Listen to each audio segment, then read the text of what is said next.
कुलहीन मजलिस इत्तेहादुल मुस्लिमीन के floor leader Akbaruddin Owaisi ने शेख पेट division में मस्जिद अक्सा में नमाज जुमा अदा की।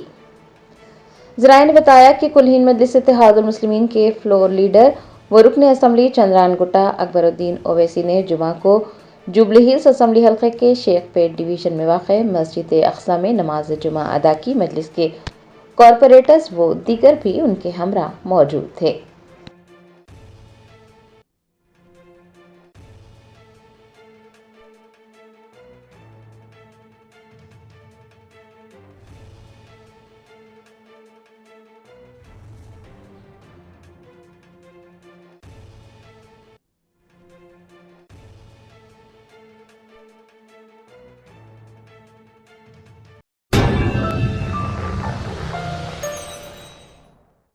Germanton super speciality hospital national award winner doctor Mir Jawad Zar Khan, German trained senior orthopaedic surgeon and director, माहिर डॉक्टर्स डॉक्टर वासिफ आजम और doctor Bharavi Chanduri, senior cardiologist और दीगर डॉक्टर्स नुमाया खिदमत अंजाम दे रहे हैं। Robotic surgery, advance cath lab, MRI, operation theatre, ICU, 2D ultrasound जैसी सहूलियात से आरास्ता कॉर्पोरेट लेवल हॉस्पिटल। वाजबी फीस में हर मर्ज से शिफायाबी के लिए Germanton super speciality hospital, Attapur.